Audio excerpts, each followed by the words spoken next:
Hi everyone, and thank you for joining us today on ClueCon Weekly. So I'm going to jump into some announcements, and then we're going to go through our Blogspot segment for today, and then we are going to introduce Carol Davids from IIT, and she's going to give us an update on what she's been working on and what her and her students have been working on, what kind of projects they've been doing. But first, I must tell you that we have a brand new networking event that we've never had before at ClueCon. And we're all about traditions, but we're all about trying new things too. So thank you to Weave for hosting our brand new party at Land and Sea. And all you need to know is that there's going to be an open bar and there's going to be a lot of different games to play, including Mario Kart. And I'm not so bad at Mario Kart, so I'm looking to challenge all of you. Get ready for those blue shells, y'all. Okay. We're also bringing back a new retro, well, not a new t-shirt, an old t-shirt, a retro t-shirt. Every year for the past 15 years, we've done a brand new t-shirt for ClueCon. So it's kind of a tradition that we have. And I know everybody out there has a favorite t-shirt that they wish they could have another one, or they've seen somebody else wearing it and they're a little bit jealous because they don't have one. But now is your chance. We have taken a handful of those past t-shirts. We've put them up on the website, and we're giving you guys the opportunity to vote for which t-shirt we're going to bring back this year. And of course, we're going to have a brand new Happy Yay, it's the 15th anniversary t-shirt, but we're also bringing back a retro t-shirt to kind of blend together the old and the new, which is kind of our theme for this year. So make sure to go to our website and vote. And while you're there, you can check out the first round of speakers that we've announced. We're slowly announcing them more and more, so you can catch who's going to be talking at ClueCon, what they're going to be talking about. The conference is so close, it's not far away, so now is the time to start getting hyped. Also, if you're interested, or any of your team members or any of your employees are in need of OpenSIPs or free switch training, you can do that on the last day of ClueCon. It's the last day of the conference, so that is August 9th.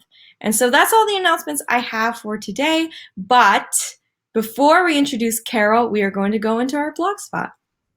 Hello, everybody, and thank you for joining us today on ClueCon Weekly. So, Abby. Yes. I have a joke for you. Oh, gosh. Okay. What is it? Knock, knock. Who's there? Clue. Clue who? ClueCon 2019! 15th year anniversary! Woo! I don't get the joke. They're really excited. We're just so excited. We are very excited. Oh, for our new viewers, yes. ClueCon is actually our developers conference that we throw every year in Chicago, Illinois. It is hosted by the Free Switch Open Source Project, and it's a lot of fun. It is a lot of fun. So today we're going to talk to you a little bit about our first day of the conference and what it's like. So I know you had that portion up. So can you tell us a little bit about what it's like, what your job is? So Monday, August 5th is the best day of the entire conference, and I'm not biased at all. And it's not just because I'm running the annual hackathon, which we call the Coder Games.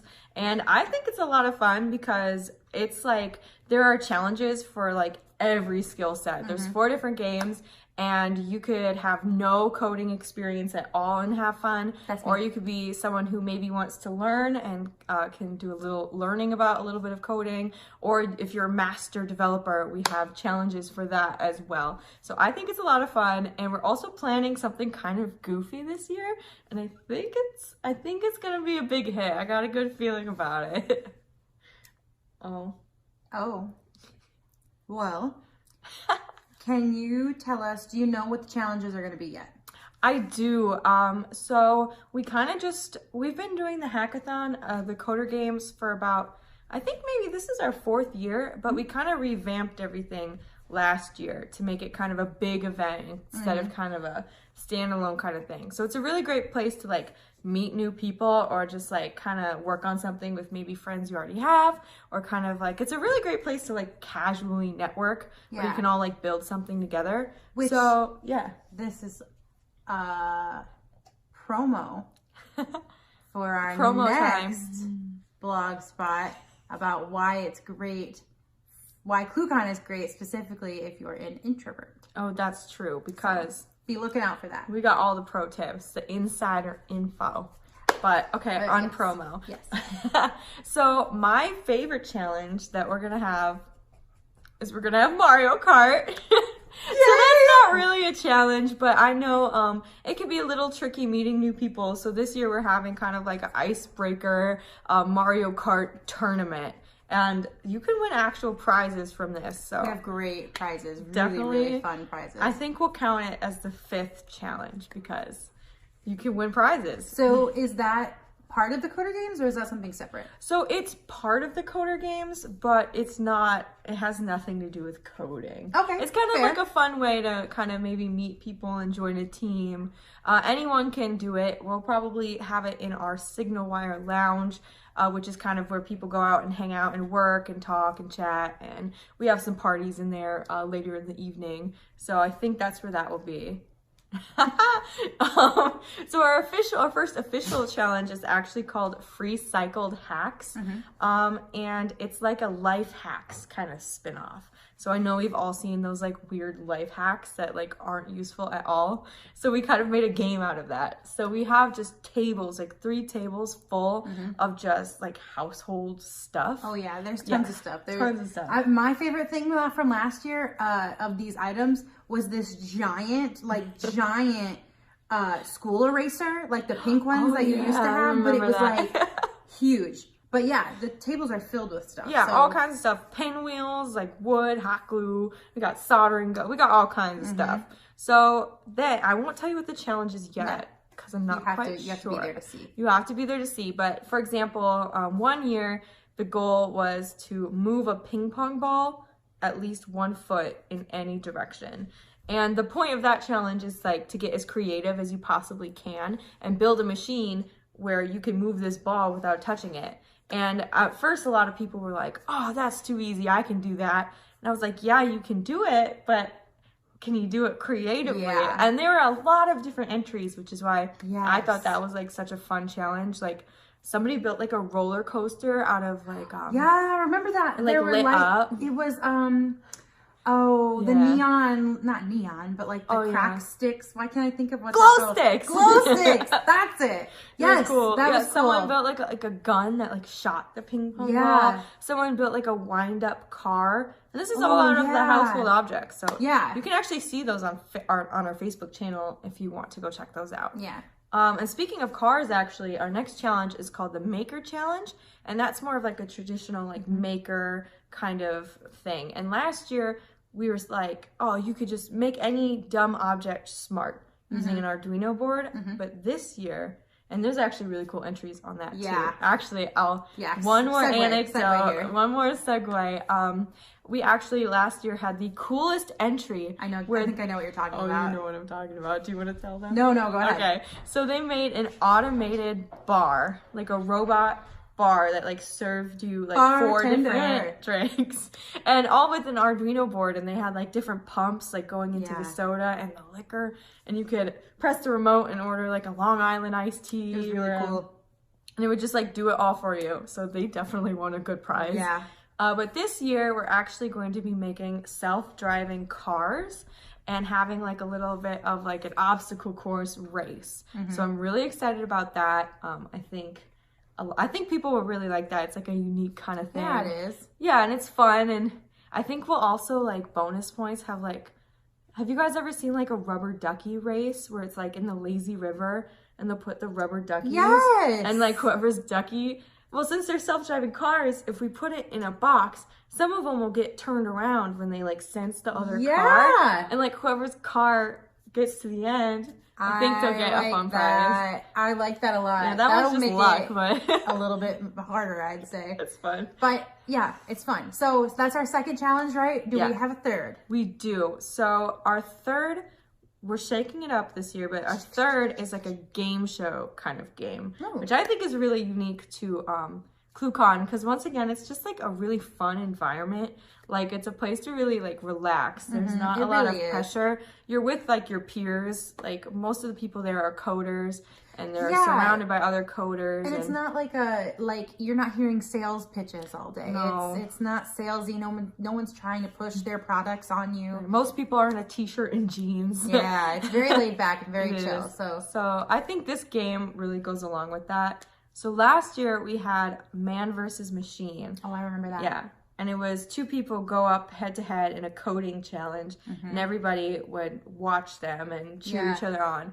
But this year, I think we're going to have more of a structured kind of game show in 3 parts. So I don't want to spoil anything, but we're going to have a coding challenge, and we're going to be in teams this year, I think. Oh, that's a great idea. It's a team sport so that we can, you know, I think that'll maximize the fun factor. Yeah, I think so too. And it'll give you an opportunity to meet maybe people who are like-minded, or people who you can really talk to and connect with that you may not have otherwise met. And there's nothing that bonds people better than winning. So I think the first game is going to be a coding challenge. Okay. The second game, I think, is going to be a little bit of trivia, but not just any trivia. No, of course not. Open source trivia, coding trivia, you know, computer science trivia. And then we're going to have a physical challenge. And I'm not talking about lifting dumbbells here, but I'm talking about like maybe we kind of stole this from one of our dangerous demos last year, but maybe some Raspberry Pi volleyball. But I digress. I don't want to spoil anything. No, because you have to come to ClueCon to really find get out the full experience. I promise it'll be fun. Yeah. And then the last challenge is our most coding heavy challenge, which is the SignalWire challenge. So again, if for our new viewers, if you don't know about SignalWire, that is the sponsor company of the FreeSwitch open source project. So long story short, FreeSwitch as APIs, so easy to use, telecom and voice, programmable. And so they always host their own little challenge. So I'm not sure what it's going to be this year, because I think they want to maximize like what APIs you can use. So, but there'll be a specific challenge if you can, you know, use their APIs to build something really cool. And the winners of that get a really, really cool prize. I think last year someone got like an Xbox. Oh, we had some really great prizes last year, even a MacBook. Yeah, and it's engraved. Oh, yeah, that was really cool. This is a one-of-a-kind 15th anniversary laptop. Yeah, so that is all about the coder games. But do you want to talk about maybe your perspective of ClueCon and like what you work on and what the coder games are like for someone who's not running around with a clipboard? Sure. So I really enjoyed the coder games. Actually, I participated in the Maker Challenge. Oh yeah. Was it? What did you build? The ping pong. Along with Jill Minasali, we built a giant slide that we put it was actually really cool. So the top of it was it was a foot. Just a singular foot. Like a rubber, like a doll foot. Like a foot. Not a human foot. No, but it looked like a human foot. Looked like a human foot. So we put the ball at the top, then we pulled the foot back, and then it kicked the ball, and it rolled down our slide, and we got it in the middle of the bullseye, almost. Yeah, we didn't win that one, but it was really pretty, and it was a lot of fun building. So that was a good example of how you really can make some good connections with people just doing silly, fun things. That reminds me, I also like to give out a prize for like the funniest entry. This one, a friend of mine built a catapult, but it was a trebuchet, and I actually helped build it, and we built it in like 20 minutes, like the last 20 minutes, and it worked, but not very well. So the goal was to move it a foot, and the ping pong ball, if we were lucky, went exactly a foot. So we called it like the million-mile catapult or something, and it only moved like this far. I'm trying to think about what other funny entries people had. I think we had one for the Maker Challenge. It was like a disguised alarm. And it was Yes. disguised in a pile of trash. Yeah, it was so cool. So that people wouldn't know the alarm was there because it just looks like trash. Yeah, it was motion sensor. Motion sensor. Motion sensor alarm. Oh yes, we had a smart garbage can so that it like knew when it was full. That was pretty funny. Yeah, so it's a lot of fun. We love humor. We also have some like really impressive entries too if you're looking to impress. And I think it's just good for people of like all interests. If you're looking to have fun, if you're looking to build something crazy, if you don't want to code at all, if you want to code a lot. Yeah, we got something for everybody. Okay, well, thank you, Abby. Thanks for Yes, of course. Thank you. I hope you guys all attend. And I guess it's time for the show. Bye. All right. Thank you so much for that blog spot. Hey, Carol, how are you doing today? I'm doing great, thanks. How are you? Doing good, thanks. So for our audience who doesn't know, Carol is a professor at IIT and the director of the Real-Time Communications Lab. So can you tell us a little bit more about what your duties are? So with the lab itself, we started in 2003, then it was called the VoIP Lab, Voice over IP. And it's evolved with the technologies. So we're now in our 16th year. We have multiple sites. We have them out where I'm speaking to you today from Wheaton, but we have large labs also in the city of Chicago at 35th and State. Everybody's welcome to make an appointment and come to visit. So real-time communications is what we do. We started with voice over IP, but as that technology clearly showed the future that we could basically do voice, video, chat, and the integration of IoT and AI and blockchain, all to enrich what started out as voice over IP, we evolved as well. So we now have projects related to AI. We have projects that are using IoT, and we're very excited about this. We have a big conference, and we're actually partnering with ClueCon. Our conference is October 15th and 16th, and that will be on the main campus of IIT, and that will be the Real-Time Communications Conference. And as I said, we partner with ClueCon, and with that, we have this year. You can visit our website at RTC-conference and see the upcoming talks. We have this year a hackathon, which is called TADHack, and that's TADHACK. That takes place the weekend of the 12th and the 13th, so it's right before the RTC conference, and that will also be in the brand new Kaplan Institute on the IIT campus. Gorgeous facility made specifically for innovation in technology. So we're super excited about that. We just did a walkthrough of that building. It is really the perfect venue for a hackathon, and we're excited about that. So you can find that if you go to the websites for TADHACK, TADHack Chicago, and it's free, and you're encouraged to come. For the we also have TAD, by the way, stands for telecommunications or telecom application developers. So it's everybody's, it's what we're talking about.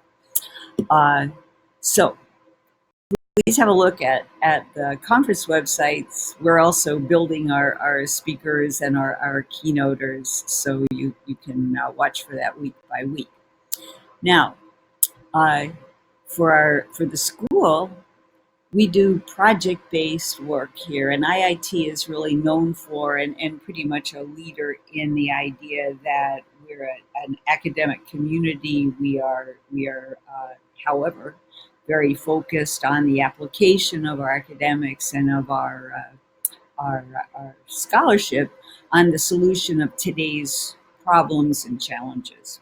So I teach both a course in session initiation protocol. We have courses in WebRTC as well as generic uh, generic coding courses, and we have some basic courses in Internet of Things and AI.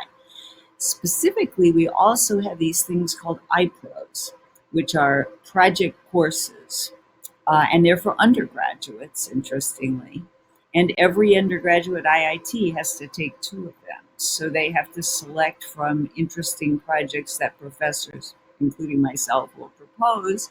And then they spend a semester, or in some of my projects, they'll spend 3 semesters working.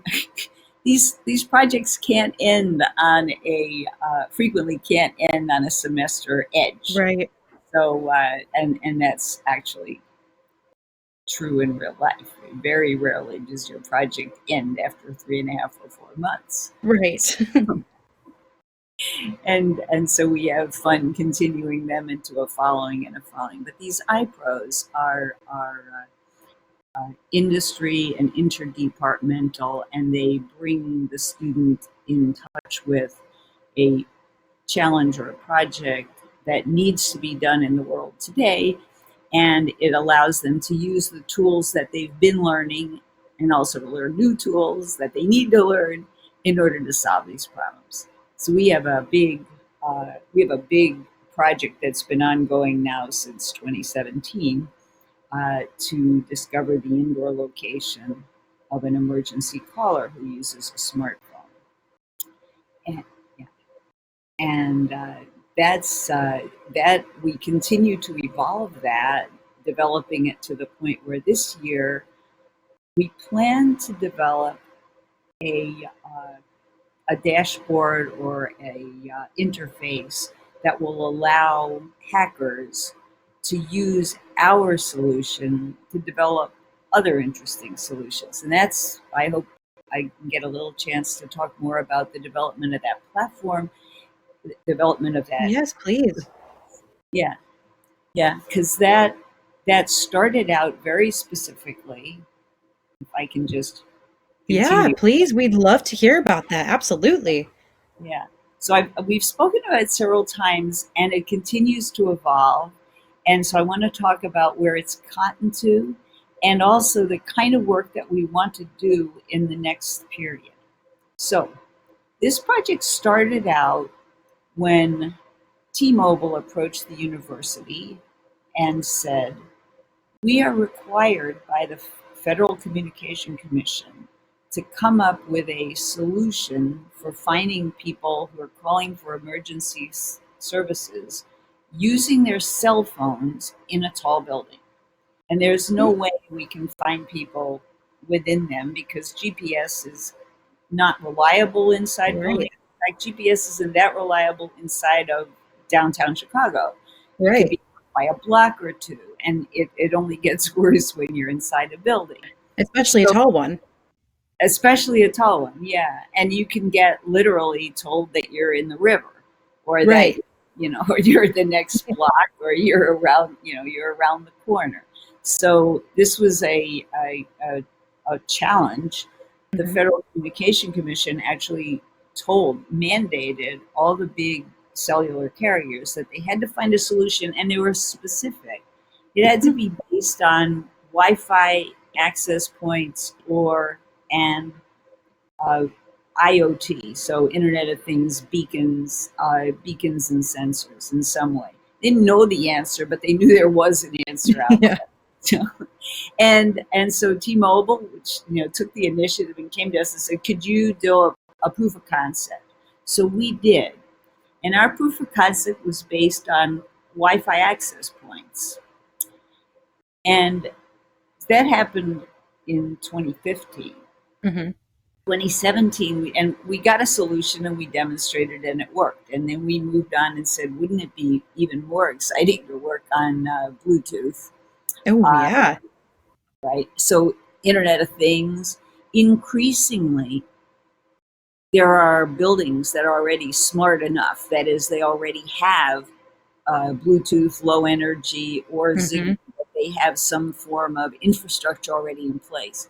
And I noticed recently there are even light bulb manufacturers who are now including Bluetooth beacons in their bulb. Really? Yeah, so at that point, this becomes an infrastructure that could quickly become as widespread as Wi-Fi Yeah. access.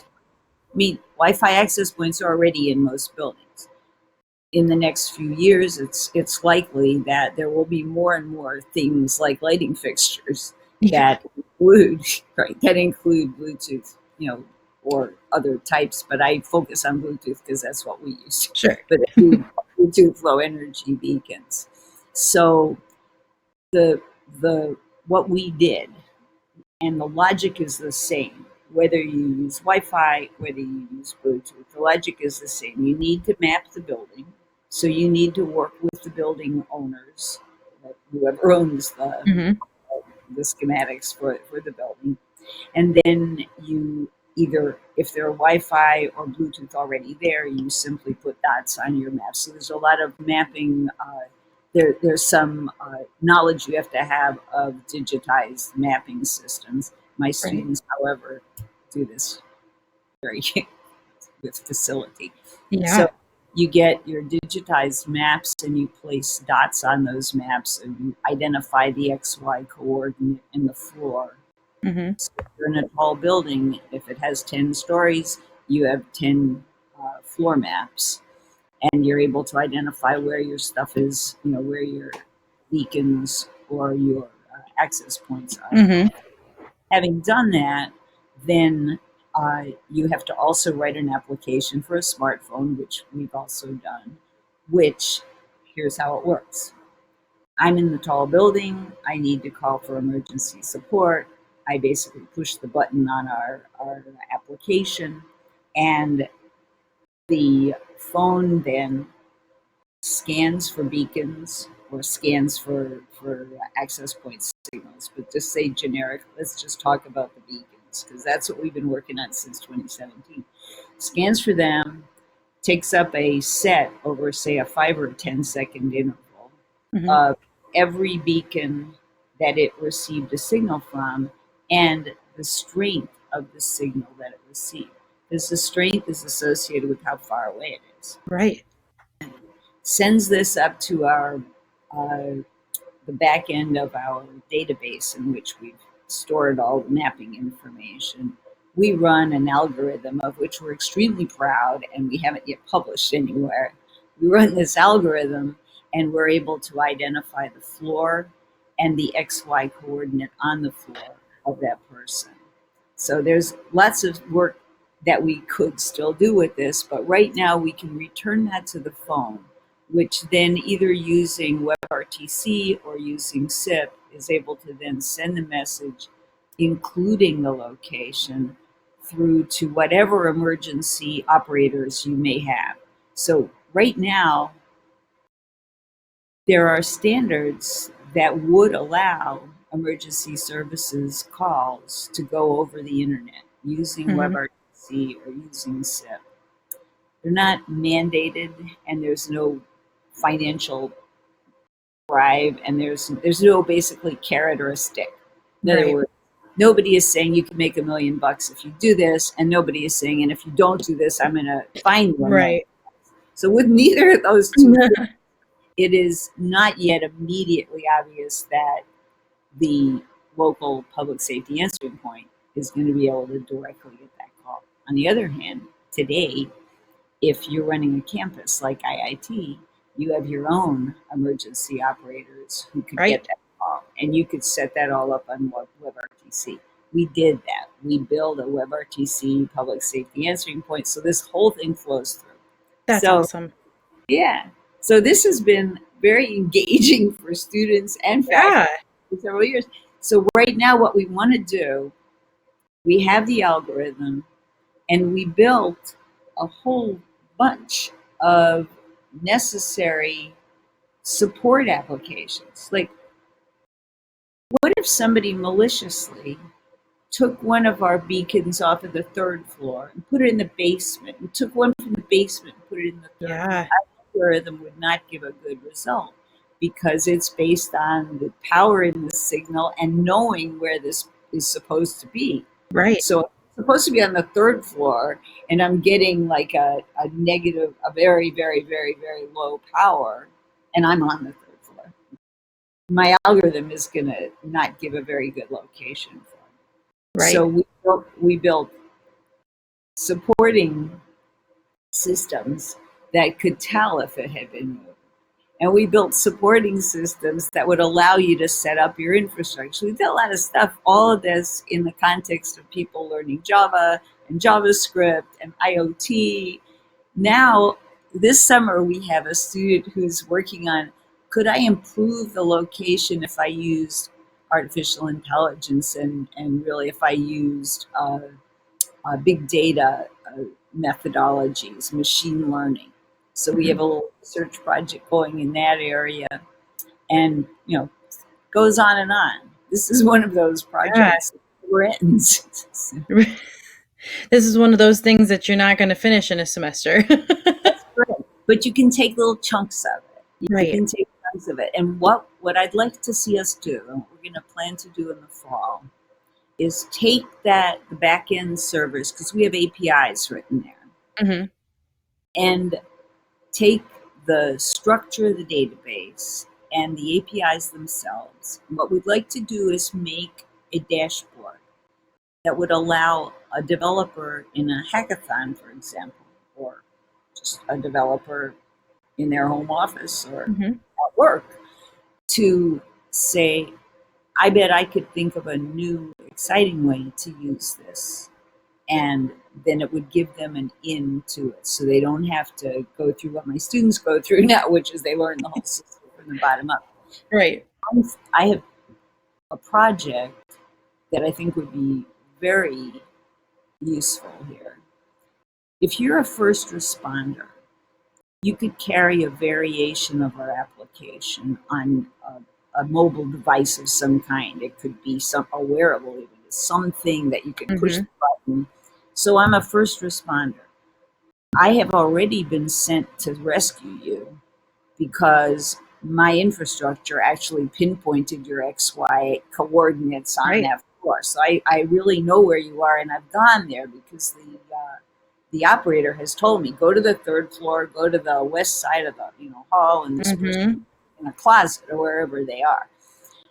Having gotten there, I may determine I need a defibrillator or I just need a source of water. Then I would push this and I would say building, because now I work with a potential partner here who has these natural language processing. I get here, I say, I need a defibrillator. So I could push my button and talk to the building. This is a smart building. I say, hey, building, where's the nearest defibrillator? And Right. if we have added that information to our database, it will figure out where the nearest defibrillator is. That is amazing. We can do if we start to get the dashboard, so that we don't take we don't take 3 months to learn the infrastructure. So that's our goal, is to make this more easily accessible to developers for your next hackathon. Yes. Yeah. Oh, I love that. Right. That's awesome. Yeah, and I know at past ClueCons had the pleasure of meeting some of your students, and they are brilliant and led by a brilliant leader. They are, the students are tremendous. They are enthusiastic, and the wonderful thing about your student life is it's a time that you're not on a short, I got to have return on investment in the next 2 months, we're going to kick out the program. We're going to go on with this. Every semester, students bring in some crazy idea that needs to be done, and then they go off and do it. And so, Yeah.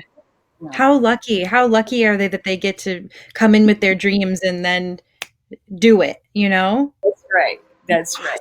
And we have a fairly open, it's like I personally am not sure that machine learning is going to be very helpful for this project, but the student has taken the machine learning course. They're very enthusiastic about it. I say, let's do it. Let's Yeah. find out. Let's find out. So we're doing a compare and contrast right now where we're taking we're going to use machine learning, and then we're going to not use machine. We're going to use our traditional way. Hmm. And then we're doing a sort of controlled experiment and see, using the same metric, which one worked better.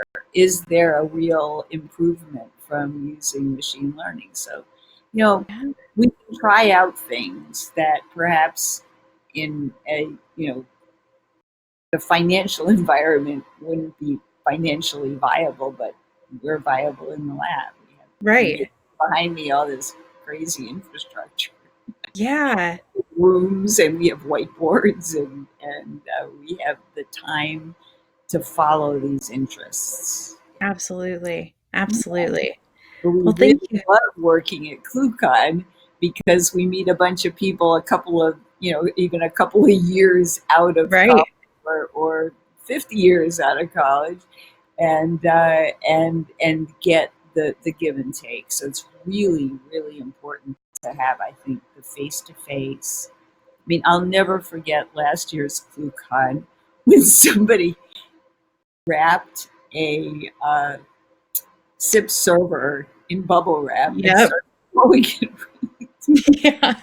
Yeah. We were just talking about that last week. Yeah. You never forget those moments. And those are face to face moments. Absolutely. Those are moments that, as wonderful as it is that we can talk this way, there's that extra added craziness. And we get Absolutely. that in our lab too. You get that in the lab where somebody has a silly idea and they just start to do it. And then other people join in. And that's something that, it's wonderful that we have the web. It's wonderful that we can do this. And it's also wonderful that we can mess around in the lab and in the conferences. Yeah, absolutely. And you'll be there again, right? This year with your students Yeah. at ClueCon? Okay, great. Yeah, Oh, we will definitely be there. We're actually going to help you set up, and awesome. I think we have a table this year. So Yes, yes, you do. You have a booth. yeah, I'm so we're excited. yeah, we're excited about that as well. Great, great. Well, Carol, thank you so much for joining us again today. It was so great to catch up with you. And if anybody out there is interested in checking out your conference, could you remind them of what website they need to go to? Yeah, so it's rtc-conference.com. So it's Okay. easy to find, rtc-conference.com. And there you'll also find links to TAD Hack Chicago and to TAD Summit, which this year, TAD Summit Americas actually will take up a whole track within our conference, and that's Telecommunications Application Developers Summit. Okay, So great. that's already, yeah, so you can find that. And the other thing you'll find there is that we also host IPTCom, which is IP Telecommunications, and that is a academic conference. So that takes up a track, a day actually, a day track, in which juried papers will be presented. So Okay. yeah, you got Awesome. a lot to look for there.